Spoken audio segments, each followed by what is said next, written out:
Welcome to Off Your Game with Josh and Ronnie. How are you doing, brother Josh? I'm well. I didn't get the memo about the wife beater, unfortunately, which would have been difficult because I don't own one. You know what I do? The reality is, I don't know Some your of my shirts, wardrobe. some of the shirts of mine, it must be said, the sleeves are falling off. So they will be Is wife that a good beaters thing or a soon. bad thing? Depends how you want to look at it. Are you a glass half full or a glass half empty type of person? There we go. How about no glasses whatsoever? Plastic glass. There we go. Brother Josh, furthermore, how have you been? What's been up? We haven't had a show in a while. I've forgotten. I'm trying not to think. I've got a new philosophy. Don't not think. Just react. So whatever you're saying, I'm just going to react to with the first thing that pops into my head. We are going to get cancelled. Yeah, well, we probably are cancelled already, but we just continue to make shows for ourselves. As long as we're amused. There we go. That's the most important thing. So, right, so we're going to do a bit of a shorter show. A shorter show because life happens, as they say. So, Brother Josh, we're going to go into the past weekend's games, and then we'll probably be a little bit more in depth, if you agree, on close to the weekend, maybe Friday evening, where we can actually review the season. I'm sure we will touch on parts of the season, but Josh, before we go into these games, over the last couple of weekends, there has been no VAR issues whatsoever. Do you agree or disagree? Do you want the honest answer or do you want me to lie? Be honest. Obviously, we know what's been going on. Manchester City once again back at it. Brown envelopes. Anthony Taylor, the man, the myth, the legend. Yeah. I don't know. What were those it's just been, balloons? If I do this, then the balloons comes up. That is just to congratulate Manchester City on having no people in their back pocket. No so shame. That is just like a celebration thing. Let's start with Liverpool. So obviously Liverpool, I only saw the highlights. It's 25-minute long highlights, so it's quite a lot of highlights that I watched. But did you watch 25 minutes? I watched the entire 25-minute highlight package. I downloaded it, so I saw VAR, I saw offsides, I saw disallowed goals, I saw Brentford have one opportunity. I have a comment on the first goal. Okay, go for it. The first offside goal. The first offside, yeah. I thought that. I don't believe it was offside. Yeah. I thought they can if it's close like that. Let's be honest. If it's close like that, they can manipulate it. But they can manipulate the line. They can the camera angle. If you move a camera angle 1 degree, it will look onside. If you move it 2 degrees the other way, it looks offside. 100%. Now that's what Man United obviously fans the second felt. one was clearly offside. Yeah, that's what Man United fans felt. Yeah, they ended up turning the pitch around like that so that it can look like he is behind Gabriel. Whereas if you have the pitch in normal way, then he is slightly ahead of him. But every single team can have that. I'm at that point now. So obviously the Newcastle United game, I wasn't upset at all. I felt the game deserved 0-0. No team really created enough in order for that game to be a 1 or 2-0 to either of the teams.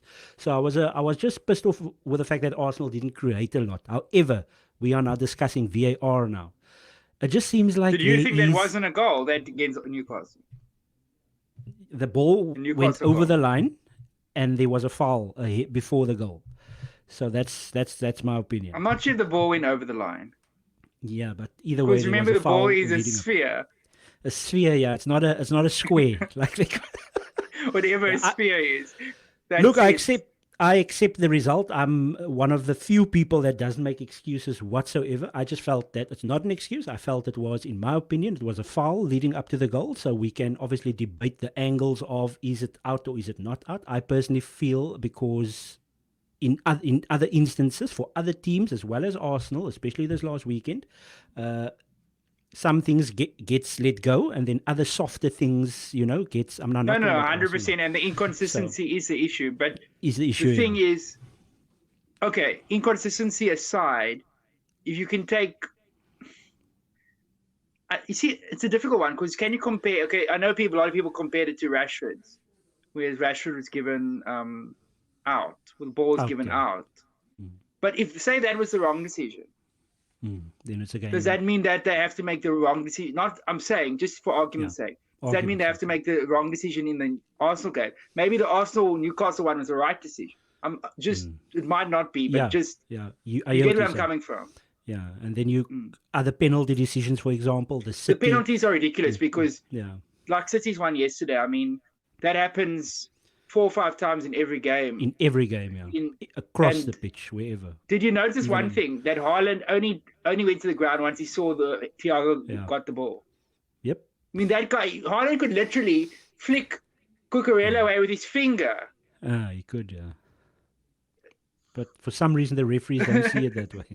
I don't know. I mean, but, come on. Yeah, like I said, I'm starting this. It's not necessarily a debate because it sounds like we basically agree about whether we're not saying that this is a goal, that's not a goal. We're talking about inconsistencies in general. So that leads to debate. So I don't know if it is that they have brought this VAR stuff so that we can debate more, because I thought we were debating enough as it is before VAR, but it just seems like it's that. And there's certain things coming out about you need to have certain VAR checks per game for advertisement's sake. I don't know if you've noticed. Oh, are they getting adverts? Obviously, we don't get ads on our side. We don't get it. No, we don't get it. But so, on Sky and that. Yeah, so there's advertisements taking place while, like, for example, you see the box that comes up and then underneath there's advertisement. So I'm just saying that's what's happening as well.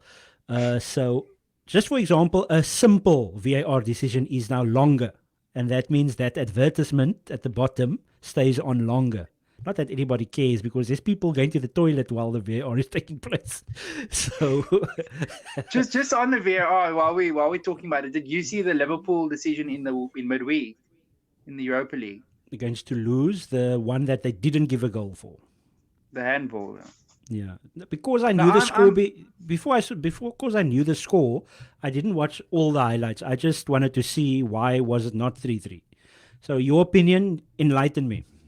My opinion is I'm okay with it, the fact that it was a handball, but I was under the impression that if it happens 8 phases before the goal, that it doesn't get given. I thought it was the goal scorer or the previous, maybe the second, if it comes off the guy from someone's hand and the next person scores, it's a handball. Yeah. But if it happens, I forgot about it, to be honest, when it happened. I thought it might be offside, but I literally forgot about the handball thing when I was watching. Liverpool deserves to lose, I will admit. Yeah, they gave the ball quite a bit, and I even saw what's this guy's name? Jurgen Klopp. He also said that before he went on to talk about the decisions that cost him the point. It doesn't matter it's just obviously he's talking about the specific incidents in the game. Liverpool's going to comfortably go through. They will go through, and the thing is, but it's still I don't get that decision because what is the rule? How many phases of play? Phases, yeah. We don't know. They don't tell us. You go back like 5 minutes. Yeah.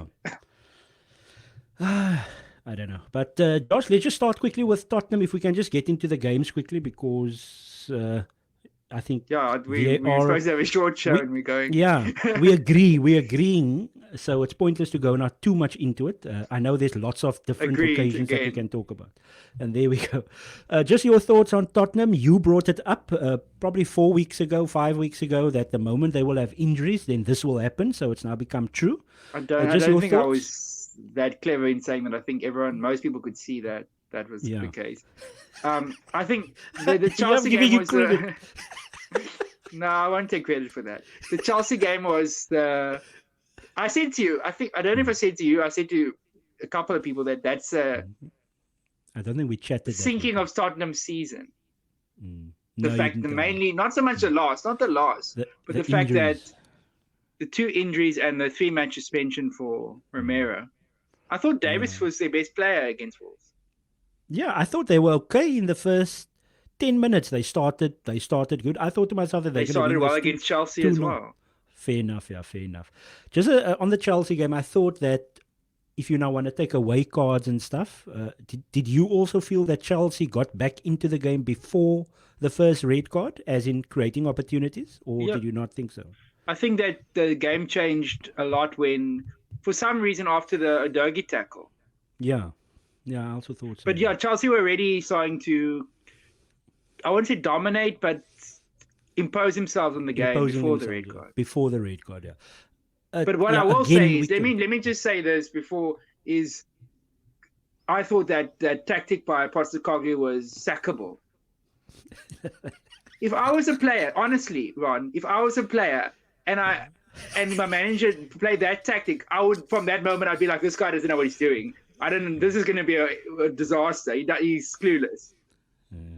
9 players to play on the halfway line with your centre backs is Emerson Real and Eric Dyer. Yeah, I thought that was insane the moment it happened. So just look at the 2 games. Obviously, we know that calmer, first of all, because of the Liverpool-Tottenham game. But just look at the way that we know that Liverpool created opportunities after going down to 9 men. But just their positioning, it was completely different to Tottenham's positioning in terms of that very high line. So obviously, it's going to take 1 or 2 passes to, like you just mentioned, those defenders. Obviously, it's going to take 1 or 2 passes. And how bad were Chelsea? Despite winning 4-1, they were terrible.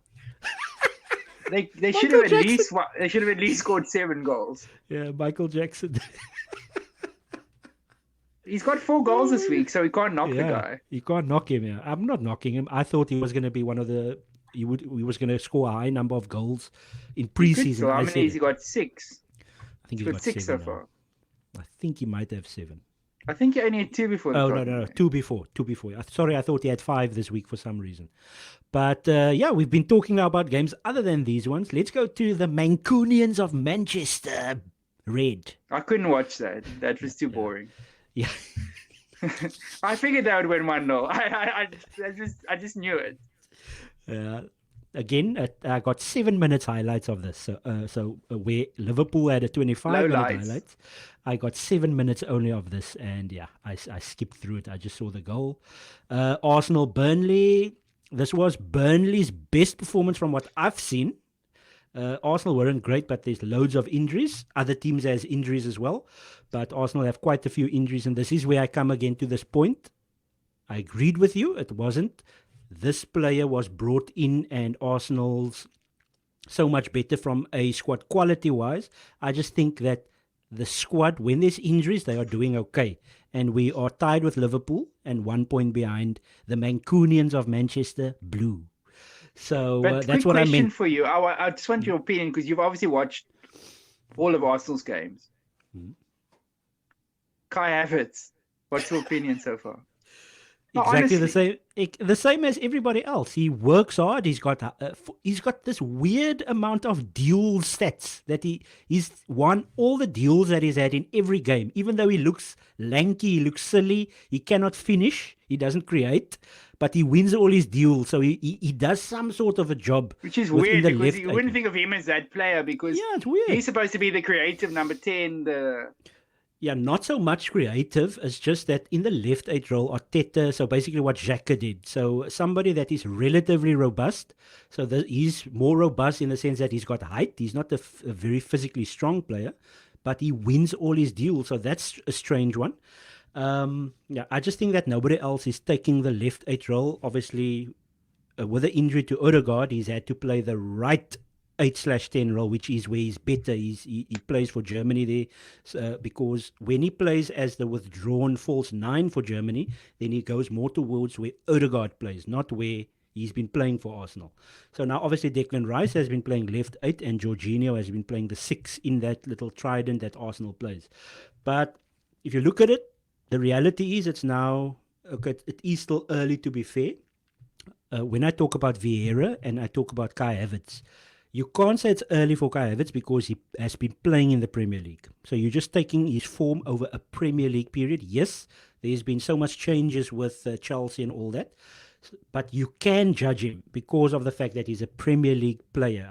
I don't know if I can call it Premier League proven, but he's been playing in the Premier League. That's what I mean by that. Yeah, I know what you Vieira, it's in his second season now. So basically, I had a conversation with someone that it's 100 million that we spent there. So if you are telling me that Arsenal had to do a loan for Raya because they couldn't afford to pay the 30 million, but you've spent 100 million. If you just look at it now logically, I know you buy the players and you try to put them in the system so that they can work, but that is 100 million, slightly less than what you paid for Declan Rice for something that's not working.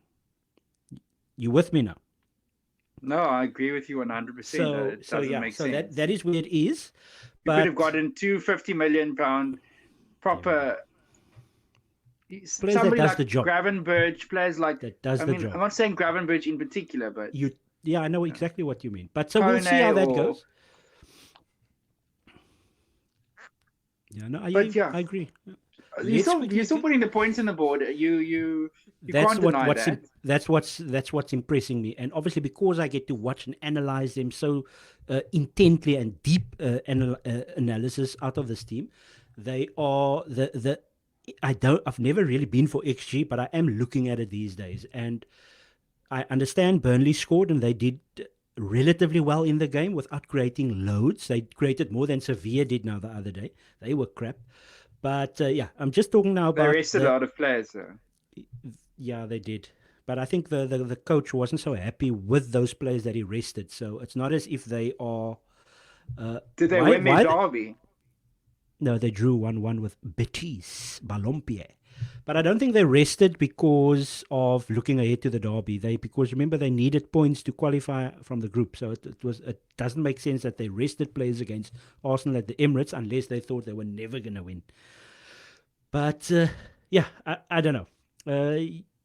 Let's just quickly go to Newcastle United, beat Arsenal and then lost their next two. Your thoughts on Newcastle United, the cartoons? Yeah, I watched actually both games. Dortmund and Arsenal. Last 3 games I've watched with them. Yeah. Not impressed. They haven't been impressed, but I think that the issue obviously with Newcastle is honestly they certainly didn't expect to be in the Champions League this season. Yeah. Starting out of last season. I don't think they expected to be in Europe either, if I'm honest. Maybe so I think their squad is not at the European no, it's not. level. Plus obviously now their number one signing for the summer is banned. Yeah. And plus the injuries. Are you aware of something that's going on social media of Kieran Trippier going to argue with a fan? Are you aware of that? I heard about it. I didn't. Yeah, I heard about it. It's extremely funny. This guy's going with a serious face. He stands like this up against the area where the away fans are. You know how Bournemouth is like tightly knit ground. Yeah, it's a small and he goes ground. And he stands there. Don't you see we have loads of injuries? It was hilarious. It was the funniest thing I've ever seen in my life. So Josh, Aston Villa continues to do well. They are a couple of points off Man City. Their home form, sorry. Liverpool. Phenomenal. Wow, Liverpool. And then... yeah, no, they are doing well. Unai Emery, it's a very good evening for us. Let's just go to the last two because... But the one thing I must say about Villa, before we move on, is that very few, 2 clean sheets this season, I think, only. Yeah. Struggle to keep clean sheets, conceding a lot of goals. That's normally what happens with Emery. All his teams, they don't really keep clean sheets. But they're doing really well, and Arsenal's going there soon. That's going to be a very difficult game. Amber Heard FC, no clean sheets. No clean sheets, yeah. I think Tottenham are hosting them, and I see Liverpool are playing the Mancunians of Manchester Blue directly after the international break. Right, brother Josh? The 12:30 kickoff. Don't tell me it's 12:30 again. Yep. Are you serious? I was just going to tease you. I was going to tease you about that, but are you sure? They actually moved it. Yeah, 100%. They moved it. It was going to be a 6:30 kickoff on the Sunday, or it was going to be the later kickoff, but then they used the excuse of policing or something. Wow. Because the Liverpool fans are difficult to police. No, it's a 12:30 kickoff. Wow. You can check that. Gee whiz. Yeah, your thoughts on the Liverpool time. Your thoughts on the Liverpool Brentford? No, I thought Liverpool, they weren't superb or anything, but they were good enough. Efficient. I thought Brentford had their chances, especially at the end. I mean, it was like they couldn't finish the dinner, but yeah, Liverpool. It's not Liverpool's fault. No, but they're giving the chances. Yes, yeah.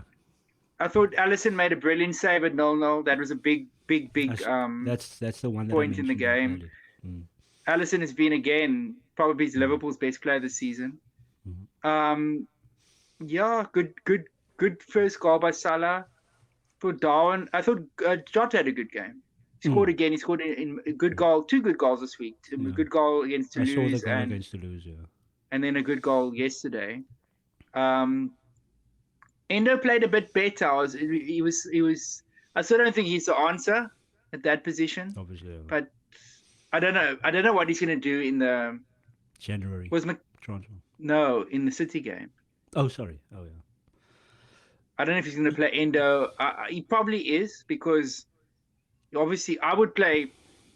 I don't know if is McAllister injured, or did he just drop him? I don't know. You are the Liverpool man. You must tell me. Yeah, I didn't hear anything about him being injured. He's not. He must maybe have a niggle or a bit of a rest. I think we'll talk more about the City game probably on the weekend. But yeah, it's going to be interesting to see what he does there. But as far as the Brentford game is concerned, it was efficient, solid performance. We needed the win after the bad draw at Luton. Just your thoughts on that, because I didn't even watch highlights of that one. What? I honestly think Liverpool came into that game a little bit complacent. Okay. That was the impression I got in the first half. It was too lethargic, not enough. They just expected to turn up and beat Luton. I think that's similar to Arsenal's first half. And Luton played well. Did they? For them, they played well, and but at their level. I understand. Yeah. And they got a lucky goal. I thought it could have been a penalty to Liverpool that led to the goal. I've seen those given, but yeah, it is what it is. They needed a win after that. Yeah. That way, if they lose to City, which I fully expect them to lose to City at the Etihad, Liverpool lose to only City. 4 points. Yeah. Not at Anfield, at the Etihad. Liverpool.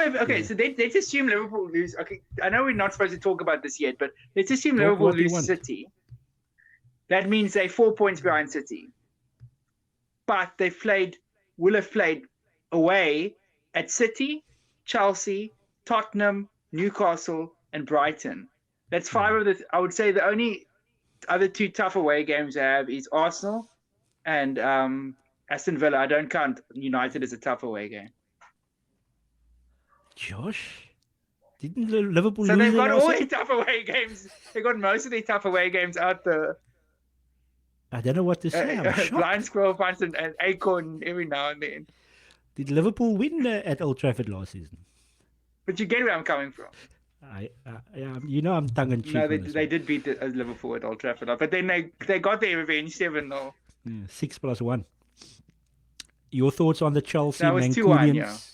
2-1, to United. Chelsea versus the Mancunians of Manchester Blue. Your thoughts on the game? Crazy. I thought Chelsea were the better team. I thought it was a great game, obviously. I thought they were comfortably the better team. Chelsea, besides the penalty, which wasn't a penalty, City had a couple of other chances. I mean, Sanchez made a good save against Haaland, 1-on-1. Yeah, I'm not talking about chances. I'm just talking about the gameplay. I'm not talking about chances. City could have scored 6. So Chelsea could have scored 8. Yeah. Gusto, Mr. Sitter. Yeah, he did, yeah. Yeah, that he should have scored there. Farmer should have scored when he made that good run, that jinky run. Yeah. So there's 2. That's 6. And I'm sure there's 2 other opportunities for Michael Jackson. There were a couple. There were... and Sterling, I think, had a chance. He did, yeah. But yeah, Chelsea, they 10th, but do you think Chelsea can make top 4? No. I don't think Who's your top 4? I know it's past 10 games. You're allowed to make predictions now. I don't know. That City, top 3 City, Arsenal, Liverpool. That top 3, any 3 can win. I don't think it's any more. Man City will definitely win. So I think any of the 3 Liverpool can win the league? 100%. Because I think that they are going to buy a big player in January, which Arsenal cannot do. So that's going to give them the advantage. I'm not saying they will. Cola, I'm saying they can. Big tall player. Who? Remember him? That tall guy from Bayern Munich. Yeah, he used to be one of my favorite players. I used to play with him a lot on Football Manager and FIFA. I remember him.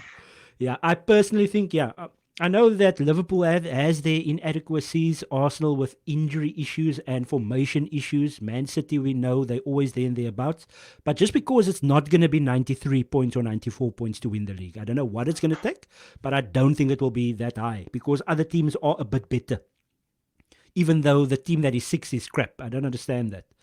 So I'm actually contradicting myself a bit there. when I'm saying that the league is I think better. United have had a lot of easy games. They've had a lot of. They played a lot of the weaker teams. That's why they got 7 wins. Then they don't draw. They don't seem to draw. Arsenal and Liverpool have had 3 draws already. What do you mean? No draws for Man United. They just win or lose. Oh, I see what you mean. Yeah. They got -3. Now the feedback is coming. Oh, is it? Okay, I think we. It's trying to tell us that we've had a bit of a long one. So, Josh, your final thoughts? Happy with Liverpool up until now? I'm touching the back of my head. Yeah. Did you hear that?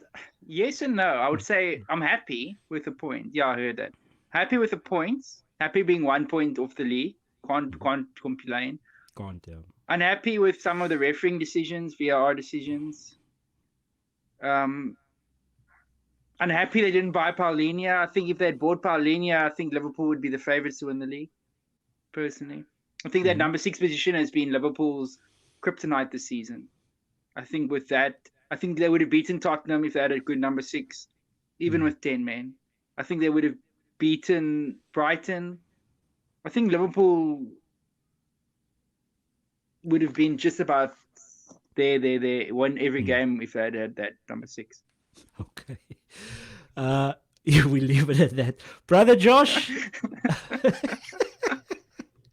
Yeah, we leave it at that one.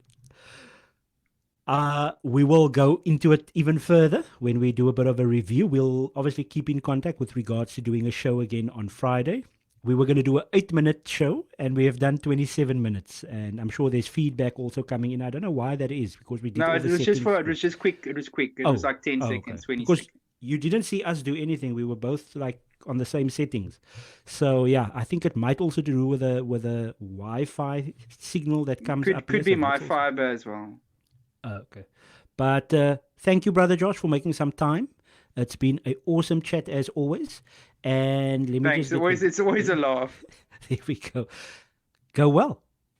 You too. See you soon.